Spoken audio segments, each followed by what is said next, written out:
نحمدہ ونصلی علی رسولہ الکریم، اما بعد۔ آج آپ حضرات کے سامنے پارہ نمبر 11 کا خلاصہ عرض کرنا ہے۔ پارہ نمبر 11 کے آغاز میں اللہ تبارک و تعالی نے مہاجرین انصار صحابہ کی تعریف فرمائی ہے اور ان کو جنت کی بشارت دی ہے۔ ساتھ ہی اللہ تبارک و تعالی نے یہ بھی اعلان کیا ہے کہ والذین اتبعوہم بإحسان، انصار اور مہاجرین صحابہ کی پیروی جو بھی بندہ کرے گا قیامت تک کے لیے، اللہ تبارک و تعالی کی رضا کا وعدہ اس بندے کے ساتھ بھی ہے، اور اللہ تبارک و تعالی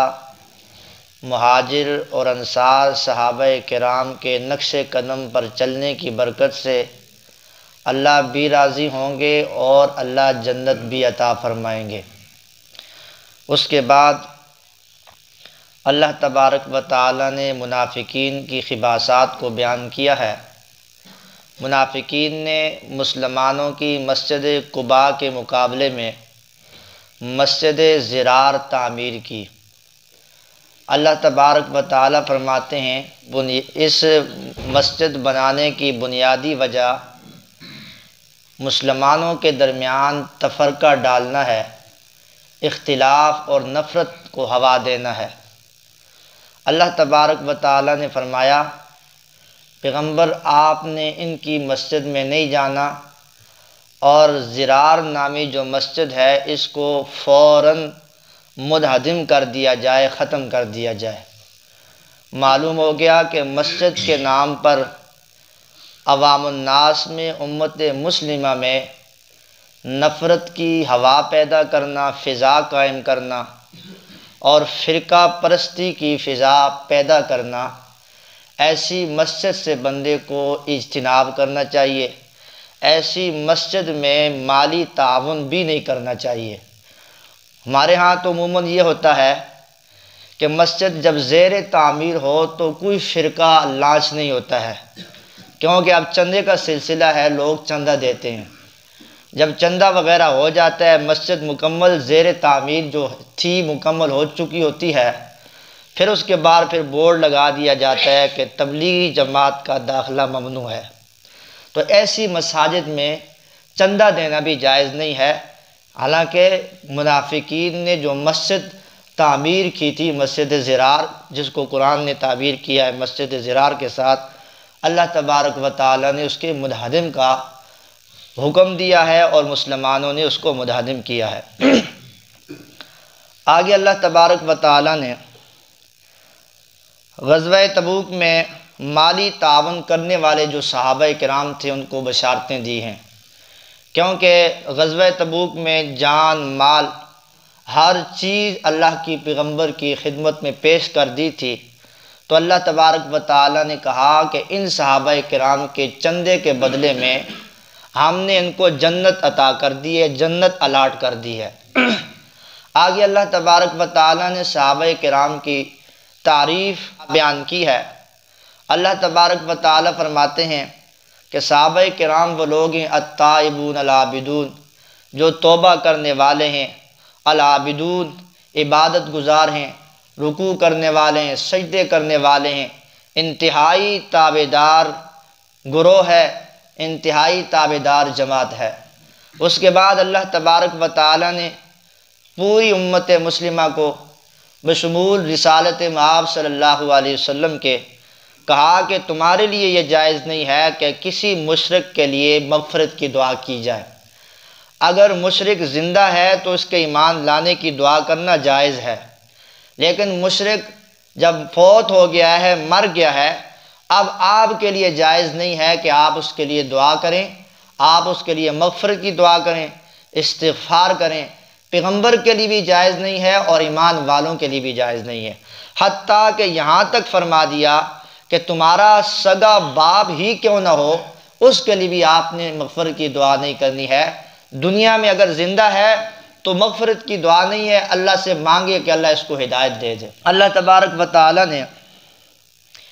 یہ اعلان فرمایا فلولا نفر من کل فرقۃ منہم طائفۃ لیتفقہوا فی الدین، ساری کی ساری جماعتوں کو جہاد پر نہیں جانا چاہیے، ایک گروہ اور ایک جماعت پیچھے بھی رہنی چاہیے جو خالصتاً علمی کام کر رہی ہو۔ عموماً یہ کچھ ساتھی کرتے ہیں نا جو نیا نیا وقت لگا کر آتے ہیں، ہم چونکہ بات کرتا رہتا ہوں وہ بعض لوگ اس کو دوسری طرف لے جاتے ہیں کہ بھائی مخالفت ہے، جماعت کی مخالفت نہیں ہے، ایک بات سمجھانے کے لیے اصلاح کی نیت سے عموماً ساتھی آتے رہتے ہیں، ہمیں بھی دعوت دیتے ہیں اللہ کے راہ میں نکلو، اللہ کی راہ، ہم تو اللہ کی راہ میں نکلے ہوئے ہیں، اللہ کے فضل و کرم سے 16 سے 17 سال ہو گئے اللہ کے راہ میں نکلے ہوئے ہیں، گھر بار چھوڑا ہوا ہے، خاندان کو چھوڑا ہوا ہے، رشتہ داروں کو چھوڑا ہوا ہے، اس سے بڑا اللہ کا راستہ کون سا ہو سکتا ہے؟ تو کیا کہتے ہیں اللہ کے راستے میں نکلو۔ تو میں یہ بتانا چاہتا ہوں کہ اللہ تبارک و تعالی نے صحابہ کرام کی جو جماعت پیغمبر کو دی ہے، اللہ کہہ رہا ہے کہ سارے کے سارے صحابہ کو تم باہر نہ نکالو جہاد کے لیے، پیچھے ایسے چند افراد کی جماعت ہونی چاہیے جو درس و تدریس کا کام کریں، جو احکام اور مسائل کے سلسلے میں کام کریں۔ فلولا نفر من کل فرقۃ منہم طائفۃ لیتفقہوا فی الدین، دین سمجھانے کے لیے ایک جماعت کا پیچھے ہونا ضروری ہے، تو یہ بھی قرآن سے ثابت ہے۔ سورہ توبہ کے آخر میں اللہ تبارک و تعالی نے پیغمبر صلی اللہ علیہ وسلم کے اوصاف اور آپ صلی اللہ علیہ وسلم کے غم کا تذکرہ کیا ہے۔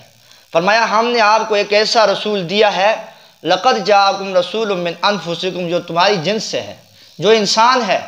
اور اللہ تبارک و تعالی فرماتے ہیں کہ وہ رسول تمہاری مشکل کو مشکل سمجھتا ہے، کہ اس کی خواہش یہ ہے کہ میرا ہر امتی کلمہ پڑھ کے اور دین والی زندگی گزار کے جنت میں جانے والا بن جائے۔ تو اتنا مہربان، اتنا شفیق پیغمبر اللہ نے ہم کو عطا کیا ہے۔ آگے جی سورہ یونس، سورہ یونس کو یونس اس لیے کہتے ہیں، اس میں آخر میں حضرت یونس علیہ السلام کی قوم کا تذکرہ ہے، کچھ حالات و واقعات ہیں، اسی وجہ سے اس کا نام سورہ یونس رکھا گیا۔ سورہ یونس کے ابتدا میں اللہ تبارک و تعالی نے فرمایا کہ یہ مشرکین پیغمبر صلی اللہ علیہ وسلم کی نبوت اور رسالت پر اعتراض کرتے ہیں کہ یہ کیسا پیغمبر ہے، اللہ نے اس انسان پر کیا کر دی ہے، وحی اتار دی ہے۔ اللہ کو ملائکہ فرشتوں کا انتخاب کرنا چاہیے تھا، کبھی پیغمبر صلی اللہ علیہ وسلم کو جادوگر کہتے ہیں۔ اللہ نے فرمایا کان للناس عجبا ان اوحینا، یہ کوئی تعجب کی بات نہیں ہے، حضرت آدم بھی انسان تھے، ان پر بھی وحی آتی تھی، اس کے بعد 1.25 لاکھ انبیاء آئے، ان پر بھی وحی آتی تھی، یہ کوئی تعجب کی بات نہیں ہے۔ آگے اللہ تبارک و تعالی نے فرمایا کہ یہ زمین و آسمان اللہ تبارک و تعالی نے بنائے، یہ سورج، چاند، ستارے، والذی جعل الشمس ضیاء والقمر نورا، اللہ تبارک و تعالی نے سورج کو روشن بنایا، چاند کو روشنی دینے والا بنایا، اور اللہ نے چاند کی منازل بنائی، اور لتعلموا عدد السنین والحساب، آپ سورج اور چاند کے ذریعے سے اپنی تاریخوں کا تعین کر سکتے ہیں، اپنے مہینوں کا تعین کر سکتے ہیں، یہ سب کچھ وہ چیزیں ہیں۔ ان فی اختلاف اللیل والنہار، کہ یہ رات اور دن کا بدلنا، تبدیل ہونا، یہ ساری اس بات پر دلیل ہے کہ اللہ تبارک و تعالیٰ کی ذات ہے جو اس نظام عالم کو چلا رہی ہے۔ اس کے بعد اللہ تبارک و تعالیٰ نے ان مشرکین کو جواب دیا جو پیغمبر کی خدمت میں آ کر کہتے کہ ماحول بڑا خراب ہو گیا ہے، ایسا کریں قرآن کریم کی کچھ آیات کے اندر تھوڑی ترمیم لائیں، تھوڑی بہت ترمیم لائیں، کمپرومائز کر لیں تاکہ معاشرے اور ماحول جو ہے وہ سازگار رہے، کیونکہ آپ کی وجہ سے الیاذ باللہ توحید و سنت کی وجہ سے ماحول خراب ہو گیا۔ جس طرح آج کل ہم کوئی بات مسئلہ بیان کر دیں نا توحید کا خالصتاً اور صحیح حق بات بیان کر دینا تو پھر لوگوں کے درمیان کشکش شروع ہو جاتی ہے، بھئی یہ نئی بات چھوڑ دی، پتہ نہیں یہ نواں مولوی کدھروں آ گیا۔ تو اس وجہ سے مشرکین نے یہ بات شروع کر دی کہ پیغمبر آپ کیا کریں قرآن کریم کے اندر تھوڑی بہت ترمیم لائے تاکہ ہم مل جل کر اس معاشرے کے اندر اپنی زندگی بسر کریں۔ فرمایا اللہ تبارک و تعالیٰ فرمایا کہ ایسا کبھی نہیں ہو سکتا ہے، ٹھیک ہے۔ اس کے بعد اللہ تبارک و تعالیٰ نے یہ فرمایا کہ للذین احسنوا الحسنى وزیادہ، کہ جو لوگ جنت کے مستحق ہو جائیں گے، جنت میں چلے جائیں گے، اللہ تبارک و تعالیٰ جنت میں ایک اضافی چیز ان کو عطا فرمائیں گے، وزیادہ اللہ اپنا دیدار نصیب فرمائیں گے۔ اللہ تبارک و تعالیٰ ہم سب کو یہ شرف بخشے۔ آگے اللہ تبارک و تعالی نے مزید مشرکین کے عقائد باطلہ کی تردید کی ہے۔ فرمایا قُلْ مَن يَرْزُقُكُم مِّنَ السَّمَاءِ وَالْأَرْضِ أَمَّن يَمْلِكُ السَّمْعَ وَالْأَبْصَارَ، کہ پیغمبر آپ ان سے پوچھئے کہ زمین و آسمان کو پیدا کرنے والا کون ہے، رزق عطا کرنے والا کون ہے، موت حیات کا مالک کون ہے؟ یہ سب کہیں کہ اللہ تبارک و تعالیٰ کی ذات ہے۔ اس وقت ابو جہل اینڈ کمپنی کا عقیدہ بھی یہی تھا، رزق اللہ دیتا ہے، بارشیں اللہ برساتا ہے، اور زمین و آسمان کا خالق اللہ ہے، موت و حیات کا خالق اللہ ہے۔ لیکن آج کل ہمارا نظریہ کون سا ہے کہ اسی اگر فلاں چیز فلاں درگاہ پر نہیں لے کر گئے تو ہمارے کیا ہو جائیں گے، حالات خراب ہو جائیں گے، ہم پر پریشانیاں آئیں گی، بیماریاں آئیں گی۔ یہ عقیدے آج ہمارے بن چکے، ہمارے معاشرے میں بن چکے۔ لیکن اس وقت بھی ابو جہل اینڈ کمپنی کا اتنا گندا عقیدہ نہیں تھا، وہ اللہ کی خالقیت کے بھی قائل تھے، رزاقیت کے بھی قائل تھے، اور موت حیات کے مالک بھی اللہ ہی کو سمجھتے تھے۔ تو اللہ تبارک و تعالی نے یہ اپنی توحید کا مسئلہ بیان کیا۔ اس کے بعد اللہ نے فرمایا یہ قرآن کریم تمہارے لیے ہدایت ہے اور شفا ہے، روحانی شفا ہے، کہ تمہارے غلط عقائد اور نظریات کو اور بیماریوں کو، مرض کو یہ دور کرتا ہے۔ اور اس کے بعد اللہ تبارک و تعالی نے حضرت موسیٰ علیہ السلام اور فرعون کے واقعے کا تذکرہ کیا کہ موسیٰ علیہ السلام نے بارگاہ الہی میں دعا کی کہ یا اللہ فرعون کا لاؤ لشکر ہے، اس کے بعد حکومت اور سلطنت ہے، اس کے پاس دولت ہے، پیسہ ہے، لوگ اس سے مروب ہو گئے، اس کی بات مانتے ہیں اور اس سے ڈر کر اس کی بات ایمان قبول نہیں کرتے ہیں۔ تو اللہ تبارک و تعالی نے حضرت موسیٰ علیہ السلام کی دعاؤں کو قبول کیا، اور فرعون کو اللہ تبارک و تعالی نے بما لشکر کے تباہ و برباد کیا۔ فرمایا فَالْيَوْمَ نُنَجِّيكَ بِبَدَنِكَ لِتَكُونَ لِمَنْ خَلْفَكَ آیَةً، آج ہم فرعون کی ڈیڈ باڈی کو اور اس کے جسم کو عبرت کا نشان بنا کر رکھ رہے ہیں۔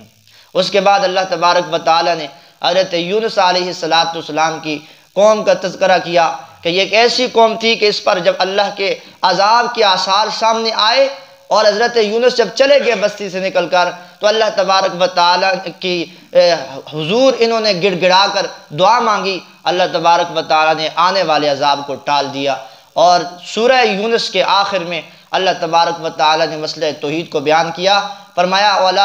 وَأَقِمْ وَجْهَكَ لِلدِّينِ حَنِيفًا وَلَا تَكُونَنَّ مِنَ الْمُشْرِكِينَ، ایک دین حنیف پر اور صراط مستقیم پر قائم رہو، توحید پر قائم رہو، دائیں بائیں آگے پیچھے نہ جاؤ۔ اور سورہ یونس کے آخر میں اللہ نے فرمایا کہ یا ایھا الناس قد جاءکم الرسول بالحق من ربکم، کہ تمہارے پاس اللہ کا رسول آ چکا ہے، ہدایت آ چکی ہے، اگر تم ہدایت پر رہو گے تمہارا اپنا نفع ہے، اگر ہدایت سے دائیں بائیں جاؤ گے تمہارا اپنا نقصان ہے۔ اور اس سورہ یونس کے بعد جو 11ویں پارے کے آخر میں کچھ حصہ سورہ ہود کا ہے، سورہ ہود کو سورہ ہود اس لیے کہتے ہیں، اس میں حضرت ہود علیہ السلام کی قوم کا تذکرہ ہے، اور سورہ ہود کے ابتدا میں اللہ تبارک و تعالی نے قرآن کریم کا تعارف کروایا ہے کہ یہ عظمت والی کتاب ہے، یہ محکم کتاب ہے، مضبوط دلائل رکھنے والی کتاب ہے۔ اللہ تبارک و تعالی سے دعا ہے اللہ عمل کی توفیق۔